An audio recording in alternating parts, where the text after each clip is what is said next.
నమస్కారం. ఈరోజు ఉమ్మడి చిత్తూరు జిల్లా social media vice president Anil రెడ్డిపై అక్రమ కేసు బనాయించి అతన్ని ఇబ్బంది పెట్టడం జరిగింది. ఈరోజు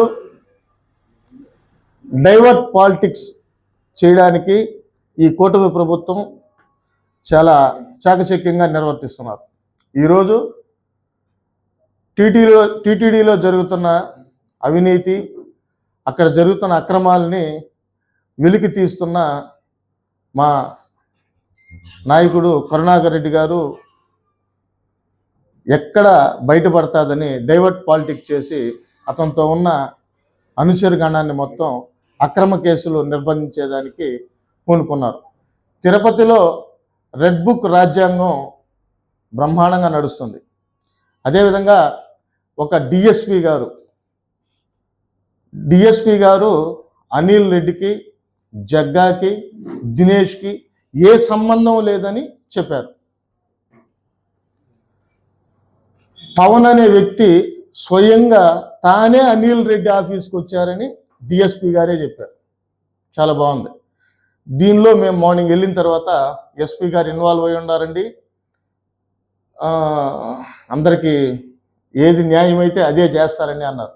ఈవినింగ్ అంతా అనిల్ రెడ్డిపై కేసు పెట్టారు.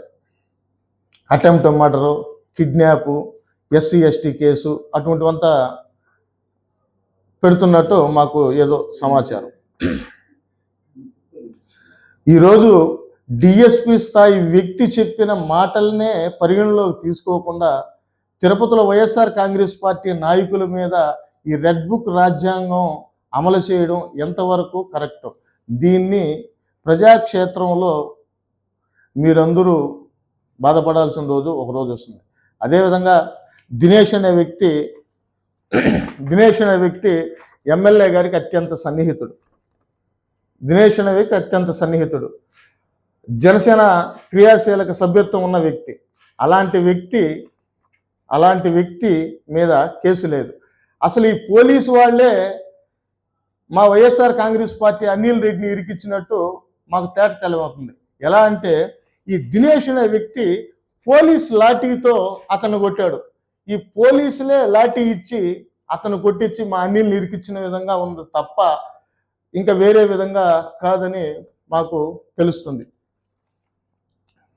రాజారెడ్డి నగర అధ్యక్షులు రాజారెడ్డి తగుదునమ్మ అని మీడియా ముందు ఈరోజు వచ్చి ఇతను అభినయ్ రెడ్డితో ఉన్నాడు.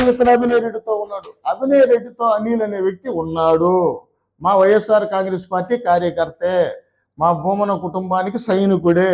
నేను చెప్తున్నాను, అనిల్ రెడ్డి కొట్టలేదు. రాజారెడ్డి కొట్టింది దినేష్ అనే వ్యక్తి కొట్టాడు. మీ పార్టీ కార్యకర్తే కదా, నీ అనుచరుడు కూడా మీకు తెలుసా, నీతోనే ఉంటాడు దినేష్ అనే వ్యక్తి.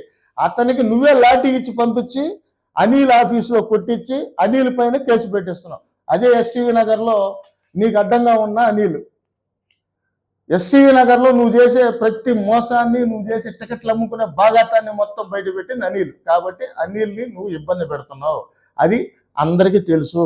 ఇంకా నువ్వేం మాట్లాడినా కూడా అది ప్రజలు నమ్మరు. అదేవిధంగా ఈరోజు గౌరవనీయులు పెద్దలు తిరుపతి వలసపక్షి ఎమ్మెల్యే గారు ఒక మాట అన్నారు. నేను ఎక్కడ భూ కబ్జాలు చేయలేదు. ఎమ్మెల్యే గారు ఇదే పద్మావతి కళ్యాణ మండపం నుంచి స్ట్రైట్గా వస్తే దొడ్డారెడ్డి శ్రీమన్నారాయణ రెడ్డి సైటు ఎవరు కబ్జా చేశారు? మీ అన్న కొడుకు శివానే చేసినాడు కదా. అది మీకు ఎమ్మెల్యే స్థాయి వ్యక్తులు ఇక్కడ ఒక పెద్ద టీడీపీ నాయకుడు మీకు ఫోన్ చేస్తే అది వేరే విషయంలే, మళ్ళీ మాట్లాడుతానని ఫోన్ ఎత్తలేదు. ఒక ఎమ్మెల్యే ఫోన్ చేస్తే అది వేరే విషయం అన్న మళ్ళీ మాట్లాడుతున్నాడు. ఆ విషయాలు కూడా మాకు తెలుసు.